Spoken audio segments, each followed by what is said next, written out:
नमस्ते बच्चों, आज हम विज्ञान विषय के बारे में पढ़ेंगे और हमारी जो आज की कक्षा है कक्षा 6वीं, कक्षा 5वीं में हम इसी विज्ञान विषय को परिसर अध्ययन 1 में पढ़े हैं और बहुत सारी जानकारी इकट्ठा की। तो आज हम कक्षा 6वीं में विज्ञान विषय का जो पहला पाठ है वह प्राकृतिक संसाधन। तो प्राकृतिक संसाधन क्या होता है बच्चों? मानव अपनी आवश्यकता या जितने भी जीव हैं अपनी आवश्यकताओं की पूर्ति के लिए जो प्राकृतिक घटकों का उपयोग करते हैं, जैसे हवा, पानी, जमीन, खनिज तेल, पेड़ पौधे, इस साधनों का उपयोग करके अपनी इच्छाओं और आवश्यकताओं की पूर्ति करते हैं, उसे ही हम क्या कहते हैं? प्राकृतिक संसाधन। तो बच्चों आज हम इस आकृति का निरीक्षण करेंगे अर्थात प्रेक्षण करेंगे। तो यहाँ पर देखिए बच्चों, इस आकृति में यहाँ पर देखिए पक्षी कहाँ है? आकाश में। आकाश मतलब हवा। यहाँ पर देखिए गाय कहाँ चर रही है? जमीन पर। सड़क और वृक्ष कहाँ है? जमीन पर। नदी किस ओर बह रही है? पहाड़ से जमीन की ओर बह रही है। विमान कहाँ है? आकाश में। मछलियाँ कहाँ दिखाई दे रही हैं? पानी में अर्थात जल में। नाव किस पर तैर रही है? नाव पानी के अंदर तैर रही है। तो हम कह सकते हैं ये जो आकृति में जो भी आपको घटक दिखाई दे रहे हैं वो सारे घटक पानी, हवा और जमीन से इनका संबंध है। और इन्हीं तीनों को हम क्या बोलते हैं? पानी को जलमंडल कहते हैं, हवा को वायुमंडल और जमीन को हम स्थल मंडल के रूप में जानते हैं। अर्थात जमीन, पानी और हवा क्रमशः स्थल मंडल, जलमंडल और वायुमंडल कहते हैं। इसी प्रकार विभिन्न सजीव इन तीनों मंडलों में से एक या अधिक मंडलों में संचरण करते रहते हैं और इन्हीं सजीवों और इनसे व्याप्त तीनों मंडलों के भागों को समग्र रूप से हम क्या कहते हैं? जीव मंडल कहते हैं। तो बच्चों हम जैसे प्राकृतिक संसाधन के बारे में हम अभी जानकारी लिए, तो आते हैं पृथ्वी की सजीव सृष्टि को बनाए रखने के लिए, अर्थात जो तीनों मंडलों पर सजीव सृष्टि रहती है उसको बनाए रखने तथा उनकी मूलभूत आवश्यकता अर्थात जो जरूरी उनकी आवश्यकता है पूर्ति करने के लिए हवा, पानी तथा जमीन जैसे घटक महत्वपूर्ण हैं और इन्हें ही हम क्या कहते हैं? प्राकृतिक संसाधन। अर्थात जो प्रकृति के द्वारा जो प्राप्त घटक होते हैं उनका उपयोग करके हम अपनी आवश्यकताओं की क्या करते हैं? पूर्ति करते हैं। उन्हें हम क्या कहते हैं? प्राकृतिक संसाधन कहते हैं। आते हैं जीवमंडल। जीवमंडल के बारे में अभी हमने देखा कि स्थल मंडल, जल मंडल तथा वायुमंडल, इन तीनों मंडलों में समग्र रूप से अर्थात संग्रह करने वाले रहने वाले जो सजीव हैं उसे ही हम क्या कहते हैं? जीवमंडल। और जीवमंडल का अर्थात है जीवों का मंडल। तो ये भी समझ लीजिए इसका जीवों का मंडल अर्थात यहाँ इस मंडल में रहने वाले जो सभी जीव होते हैं उनके बारे में कहा गया। तो एक बार अच्छे से परिभाषा अपने दिमाग में रखिए। स्थल मंडल, जल मंडल तथा वायुमंडल। वायुमंडल को हम वातावरण भी कहते हैं। इन तीनों मंडलों में पाए जाने वाले समस्त सजीवों के संग्रह को हम क्या कहते हैं? जीवमंडल। और उसी को दूसरे शब्द में हम क्या कहते हैं? जीवावरण कहते हैं। तो अब हमारा अगला जो टॉपिक है वो हवा। हवा क्या है बच्चों? पृथ्वी के पृष्ठभाग के चारों ओर हवा से बनने वाला वायुमंडल अर्थात वातावरण है। जो हमारी पृथ्वी का जो पृष्ठभाग है वो चारों ओर क्या होती है? हवा की परत पाई जाती है। जो पृथ्वी का पृष्ठभाग होता है पानी और जमीन अर्थात जलमंडल तथा स्थल मंडल से बना है। इनमें से जलमंडल का भाग स्थल मंडल की तुलना में अधिक है और पृथ्वी पर स्थित जमीन तथा पानी की मात्राओं की जानकारी हम इस आकृति से देखेंगे। जैसे आप यहाँ पर देख रहे हैं, मैंने पहले ही कहा कि जो जलमंडल का भाग है वो अधिक है। तो यहाँ पर देखिए पानी कितना है? 71% है और जो हमारी जमीन अर्थात स्थल मंडल कितना है? 29% है। कितना है? 29% है। तो ठोस, द्रव और गैस रूप में पाए जाने वाले प्राकृतिक घटकों को हम संसाधन के रूप में देखते हैं। अब आते हैं बच्चों वायुमंडल की परतें अर्थात हवा की जो परतें हैं। यहाँ पर देखिए वायु मतलब हवा। वायुमंडल की परतें में 5 परतें पाई जाती है। क्षोभ मंडल, समताप मंडल, मध्य मंडल, अयन मंडल और बाह्य मंडल। तो थोड़ा हम इसके बारे में जानकारी प्राप्त करेंगे। तो बच्चों यहाँ पर देखेंगे आपको ये पृथ्वी दिखाई दे रही है, आधा भाग दिखाई दे रहा है यहाँ पर। तो इसके जो पहली परत होती है सबसे नीचे वाली, अगर मान ले पृथ्वी से ऊपर से सबसे नीचे वाली और पृथ्वी के सबसे ऊपर अगर देखेंगे तो क्षोभ मंडल पाया जाता है। क्षोभ मंडल, क्षोभ का अर्थ होता है बाधाएं। इसमें बाधाएं निर्मित होती हैं, अर्थात बिजली, हवा, पानी, आंधी, वर्षा का होना, ये सारी चीज़ें असल मौसमी जितनी भी घटनाएं होती हैं इसी क्षोभ मंडल में होती है। और ये पृथ्वी से नज़दीक होने के कारण क्या था, इसका सीधा प्रभाव हमारे पृथ्वी पर पड़ता है। अब आते हैं समताप मंडल। समताप, सम का मतलब होता है समान, ताप अर्थात जो तापमान होता है, यहाँ पर तापमान क्या होता है, इस मंडल पर तापमान समान होता है। तो ऐसे मंडल पर हमारे जो हवाई जहाज उड़ते हैं। और यहाँ पर सबसे महत्वपूर्ण ओजोन की परत पाई जाती है। उस ओजोन की परत के कारण पराबैंगनी किरणें हमारी पृथ्वी पर सीधे नहीं पड़ती हैं, तो इसका बहुत सजीवों पर बहुत प्रभाव पड़ता है। अब आते हैं तीसरा हमारा मध्य मंडल। मध्य मंडल बहुत महत्वपूर्ण होता है, क्योंकि जो उल्का पिंड गिरते हैं वो इसी मंडल में क्या कर दिए जाते हैं, जला दिए जाते हैं, जिसके कारण वो हमारी पृथ्वी को नुकसान नहीं पहुंचाते। अब आता है आयन मंडल। आयन मंडल क्या होता है बेटा, यहाँ पर जो रेडियो जो तरंगें होती हैं वो परावर्तित होती हैं, जिसके कारण क्या होते हैं, हम लोग फ़ोन पे बातें कर सकते हैं, टेलीविज़न देख सकते हैं। तो ये सारे महत्वपूर्ण आयन मंडल है। अब आते हैं बाह्य मंडल। बाह्य मंडल क्या होता है, बाहर होता है, क्या होता है, एकदम बाहर होता है। और ये बाहर होने के कारण और इसमें हाइड्रोजन और हीलियम गैसें पाई जाती हैं इसमें। तो ये इसका सभी को ध्यान। और क्षोभ मंडल क्या होता है, हम इसके बारे में देखें, इसके कितने किलोमीटर दूरी पे है। क्षोभ मंडल पृथ्वी से 18 किलोमीटर की दूरी पर है। समताप मंडल 18 से 50 किलोमीटर हो जाता है। और मध्य मंडल होता है 50 से 80। आयन मंडल 80 से 640 किलोमीटर और बाह्य मंडल 640 किलोमीटर से अनंत माना जाता है। तो ये इनकी विशेषता है वायुमंडल। ये जो परतें हैं वो हमारे मनुष्य सजीव सृष्टि के लिए और पृथ्वी के लिए बहुत महत्वपूर्ण होती है। तो इन पांचों मंडलों के बारे में जानकारी आपको अपने दिमाग में रखना है। अब आते हैं बच्चों, इन परतों में जो हवा की संपूर्ण गैसों का कितना भाग होता है लगभग, तो हम देखेंगे क्षोभ मंडल में हवा की संपूर्ण गैसों का लगभग 80% होता है। और समताप मंडल में हवा की संपूर्ण गैसों का लगभग 19% होता है। और मध्य मंडल और आयन मंडल इन दोनों में गैसों की मात्रा अत्यंत कम होती है।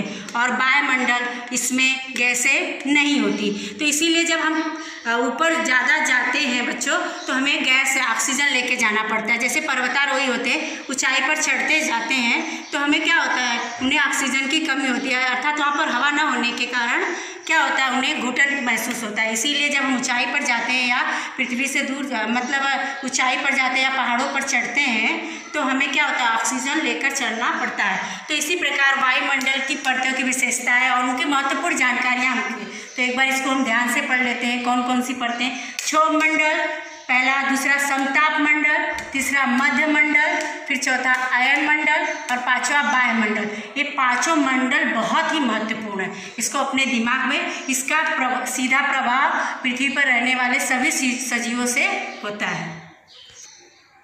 तो बच्चों अब हम आगे बढ़ते हैं, टॉपिक है हवा के घटक। हवा के घटक में ऑक्सीजन, नाइट्रोजन, कार्बन डाइऑक्साइड और 6 प्रकार की निष्क्रिय गैसों में, जैसे निष्क्रिय गैसों में आर्गन, हीलियम, नियान, क्रिप्टॉन, जेनान और रेडान होती है। और ये सामान्य निष्क्रिय जो गैसें होती है वो सामान्य तापमान पर रंगहीन और उनमें कोई स्वाद नहीं होता है। तो ऐसी गैसों को हम क्या कहते हैं, निष्क्रिय गैसें कहते हैं। नाइट्रोजन डाइऑक्साइड, जलवाष्प तथा धूल के कण, ये हवा के घटक इसमें समाविष्ट होते हैं। अब इन हवा के घटकों की मात्राएं देखेंगे। अब हवा के विभिन्न घटकों की मात्राएं में सबसे ज़्यादा मात्रा किसकी होती है, नाइट्रोजन की 78% होता है। फिर ऑक्सीजन 21%, आर्गन 0.9%, अन्य गैसें तथा घटक 0.07% और कार्बन डाइऑक्साइड 0.03% पाई जाती है। अर्थात हवा के विभिन्न घटकों की मात्राएं, ये सारी मात्राएं हैं जिसका उपयोग हम अपने जीवन में करते हैं। बच्चों तो अभी हमने पढ़ा हवा और हवा के घटक और उनकी मात्राएं। तो अब हम पढ़ेंगे हवा के घटक गैसों का उपयोग। तो पहले आता है गैसों के नाम और उनका उपयोग। जैसे नाइट्रोजन है बेटा, सजीवों में प्रथिन, नाइट्रोजन का क्या उपयोग है, सजीवों में प्रथिन का निर्माण, अमोनिया का उत्पादन तथा खाद्य पदार्थों का वायुरुद्ध बनाने के लिए उपयोगी होता है। तो ये बहुत महत्वपूर्ण है, आपको याद रखना है, क्योंकि नाइट्रोजन ज़्यादा परसेंट इसका है। तो इसका उपयोग क्या है? सजीवों में प्रथिन का निर्माण करना, अमोनिया का उत्पादन तथा खाद्य पदार्थों का वायुरुद्ध बनाने के लिए उपयोग किया जाता है। अब दूसरा आता है ऑक्सीजन। ऑक्सीजन का उपयोग हम श्वसन तथा ज्वलन में उपयोगी होता है। हम सभी जीव जो हमारे जैसे हैं, सारे प्राणी जीव हो, श्वसन के लिए क्या करते हैं? ऑक्सीजन का उपयोग करते हैं, तथा यह ज्वलन में भी क्या होती है? सहायक होती है। अब आता है कार्बन डाइऑक्साइड। कार्बन डाइऑक्साइड में वनस्पतियों की प्रकाश संश्लेषण प्रक्रिया, अग्निशामक तथा पदार्थों का संरक्षण होता है। ये कार्बन डाइऑक्साइड का उपयोग करके वनस्पतियाँ जो होती हैं प्रकाश संश्लेषण की प्रक्रिया करती हैं। और अग्निशामक, जो आप देखते हो अग्निशामक, घर में कहीं आग लग गई तो हमारे यहाँ एक सिलेंडर रहता है जिसको हमें रखना पड़ता है, उसमें कार्बन डाइऑक्साइड गैस भरी रहती है। उसको कहीं भी जलता है तो अगर वो गैस मारते हैं तो क्या होता है? वो बुझ जाती है। तो वो अग्निशामक हम रखते हैं अपने घरों में। और पदार्थों का संरक्षण करने के लिए भी कार्बन डाइऑक्साइड का उपयोग किया जाता है। अब आते हैं आर्गन।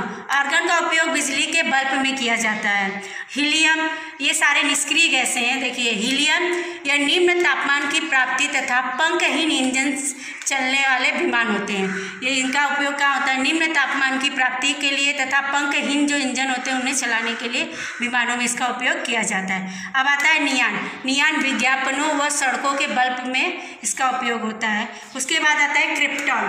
क्रिप्टॉन या फ्लोरोसेंट पाइप में उपयोग इसका किया जाता है। उसके बाद आते हैं निष्क्रिय गैसें भी है जेनान। ये फ्लैश छाया चित्रण अर्थात फोटोग्राफी में इसका उपयोग किया जाता है। तो बच्चों, हवा की घटक और गैसों को उपयोग में हमने nitrogen, oxygen, carbon dioxide, argon, helium, neon, krypton और जेनान, इनके बारे में और इनके उपयोग के बारे में हमने पढ़ा। अब इसके आगे आते हैं हम वायुमंडल से होने वाले लाभ। जो वायुमंडल अर्थात जो वातावरण के बारे में हमने अभी पढ़ा, उससे हमारे क्या लाभ होते हैं उसके बारे में हम पढ़ेंगे। पृथ्वी पर पाए जाने वाले सभी सजीव का अस्तित्व वायुमंडल द्वारा बना रहता है। मैंने अभी कहा है जो पढ़ते बताते समय कि यह हमारे सभी सजीवों के लिए क्या है? बहुत महत्वपूर्ण है। इसीलिए अगर हमें अपना अस्तित्व बनाए रखना है तो वायुमंडल का रहना बहुत ही आवश्यक है। इसलिए कह रहे हैं कि पृथ्वी पर पाए जाने वाले सभी सजीव का अस्तित्व वायुमंडल द्वारा बना रहता है। अब आते हैं इसके वायुमंडल के माध्यम से सूर्य की ऊष्मा पृथ्वी के पृष्ठभाग अर्थात सजीवों तक पहुंचती है। और यही जो वायुमंडल है, इसी वायुमंडल के कारण सूर्य की जो ऊष्मा है वो पृथ्वी तक पहुंचती है और हम सारे सजीव अपने सारे कार्य सही समय पर कर लेते हैं। अब आता है सजीवों के लिए घातक घटक पृथ्वी की निचली परतों तक नहीं आ पाते और इन्हीं वायुमंडलों के कारण जो भी घातक घटक हैं जो सजीवों को सीधे नुकसान पहुंचा सकते हैं वह निचली परतों तक यह वायुमंडल नहीं आने देते हैं। यह भी ध्यान में रखिए। वायुमंडल में ही कोहरे, बर्फ, बादल, हवा का आवरण, हिम अर्थात बर्फ तथा वर्षा का निर्माण होता है। ये वायुमंडल ही है जहाँ पे कोहरे का निर्माण होता है, बर्फ, बादल, हवा का आवरण। जो आप देखते हो हिमालय में बड़े बड़े पर्वत और ये बर्फ जमे होते हैं, उसको बहुत बड़ा रहेगा तो उसको हम क्या कहते हैं? हिम कहते हैं। हिम तथा वर्षा का निर्माण होता है। ये सब किसके कारण होता है? वायुमंडल के कारण। ये सारे देखो, ये वायुमंडल के लाभ में यह स्पष्ट हो जा रहा है पूरी तरह से कि वायुमंडल सजीवों की सृष्टि को बचाने के लिए बहुत महत्वपूर्ण है और इसी के कारण हमारा अस्तित्व आज बचा हुआ है। अब आते हैं वायु प्रदूषण। तो बच्चों यहाँ पर देखिए, आपके आसपास बहुत सारी घटनाएं देखते हैं तो हम इन चित्रों का निरीक्षण करेंगे। यहाँ पर देखो चिमनी में से धुआं निकल रहा है, यहाँ पे गाड़ी में से धुआं निकल रहा है, यहाँ पे जंगल में आग लगी हुई। तो ये सब के कारण क्या हो रहा है? धुआं निकल रहा है। तो ऊपर के सभी चित्रों में आपने विभिन्न माध्यमों द्वारा देखा कि धुआं निकल रहा है अर्थात धुएं का उत्सर्जन होता हुआ दिखाई दे रहा है। यह धुआं सीधे वायुमंडल की हवा में क्या हो जाता है? मिल जाता है और इसके कारण हवा के जो घटक होते हैं उनका संतुलन बिगड़ जाता है और इसी को हम क्या कहते हैं? वायु प्रदूषण कहते हैं।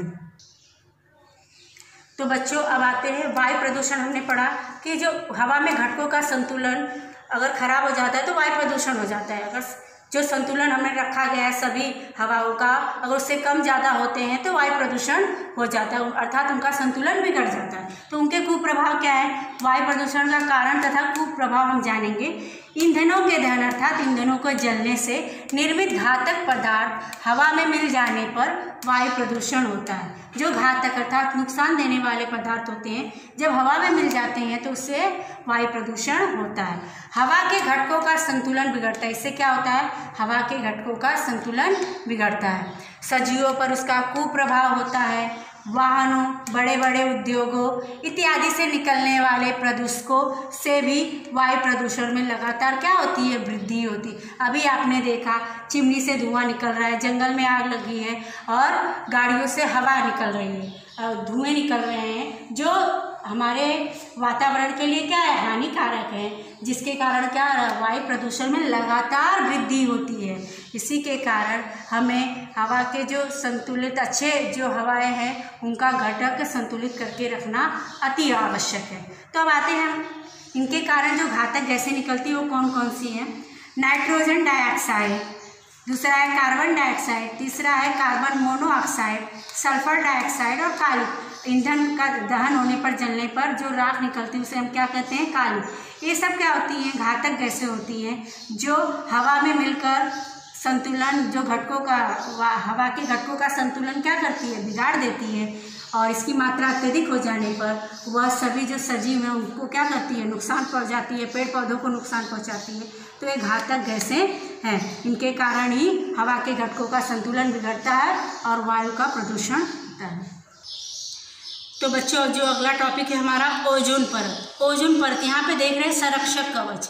तो ओजोन परत को हम क्या मानते हैं, संरक्षक कवच मानते हैं। क्यों, क्योंकि जो सूर्य की पराबैंगनी किरणें होती है उसको सीधे पृथ्वी पर वह नहीं आने देती है। यह ओजोन की परत क्या करती है, उसे रोक लेती है, जिसके कारण जितने भी सजीव सृष्टि हैं जो पराबैंगनी किरणों से घातक जो प्रभाव पड़ने वाला रहता है उससे हम क्या करते हैं, हमारी सुरक्षा होती है और हम उससे बच जाते हैं। लेकिन अब क्या हो रहा है, ओजोन की परत में धीरे धीरे छेद होने हुआ है और ओजोन की परत क्या हो रही है, को नुकसान पहुंच रहा है, जिसके कारण क्या हो रहा है, जो पराबैंगनी किरणें हैं वह सीधे उसका प्रभाव हमारे पृथ्वी पर पड़ रहा है, जिससे हमें अनेकों लोगों को आप देखोगे त्वचा संबंधी रोग हो रहे हैं।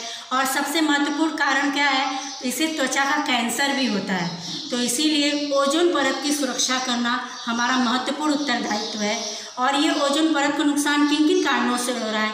आज हम अपनी सुख सुविधा, भौतिक सुख सुविधाओं के लिए हम बहुत सारे अनुपयोगी काम कर रहे हैं, ठीक है, कीजिए, सही मात्रा में अगर करेंगे तो हम पर्यावरण को सुरक्षित रख सकते हैं। लेकिन ज़रूरत से ज़्यादा जब हम उसका उपयोग करने लग रहे हैं तभी हमारी ओजोन परत को क्या हो रहा है, नुकसान पहुंच रहा है। जैसे आप एसी है, फ्रिज है, इसका उपयोग हम कर रहे हैं, ज़रूरत से ज़्यादा कर रहे हैं और उसके कारण क्या कर रहे हैं, इसके अंदर जिन पदार्थों को ठंडा करने के लिए, रखने के लिए हम कार्बन टेट्राक्लोराइड तथा क्लोरोफ्लोरोकार्बन जैसे पदार्थ के हवा से मिलने से ओजोन परत क्या हो रहा है, क्षय हो रहा है। और इन दोनों पदार्थों को मिलाने के कारण हमारी पृथ्वी को क्या पड़ रहा है, हमारे ओजोन परत को नुकसान पहुंच रहा है। तो इन्हें कार्बन टेट्राक्लोराइड तथा क्लोरोफ्लोरोकार्बन इसका उपयोग हमें कम से कम करना चाहिए, तभी हम अपने ओजोन परत को बचा सकते हैं। और जो वायु प्रदूषण है उनके कारण भी इसको घातक नुकसान पहुंच रहा है। तो इसको ध्यान में रखते हुए हमें अगर प्रकृति को बचाना है, ओजोन परत को बचाना है, तो इसके लिए हमें कम से कम वायु प्रदूषण करना है और ऐसे पदार्थों का उपयोग कम से कम करना है जिससे हमारे जो संरक्षक कवच है ओजोन परत, उसकी सुरक्षा हो सके। तो और ओजोन परत को बचाने के लिए तो 16 सितंबर को ओजोन संरक्षण दिवस के रूप में पूरे विश्व में मनाया जाता है और इस दिन पूरे विश्व में ओजोन परत की क्यों सुरक्षा करनी चाहिए इसके बारे में जागरूकता फैलाई जाती है। तो बच्चों आज हमने इस वीडियो में प्राकृतिक जो हमारा पाठ था प्राकृतिक संसाधन में हमने जो हवा था वह टॉपिक लिया था संसाधन, और उसके बारे में हमने संपूर्ण जानकारी प्राप्त की। हवा, वायुमंडल की परतें, हवा के जो घटक है उनकी मात्रा है, उनका उपयोग और ओजोन परत, इसके बारे में हम लोग विस्तृत जानकारी प्राप्त की। इन सभी को आपको अच्छी तरह से पढ़ना है और इसको ध्यान में रखना है। और अगले वीडियो में हम पानी के बारे में पढ़ेंगे, जो हमारा संसाधन है प्राकृतिक, उसके बारे में हम पढ़ेंगे।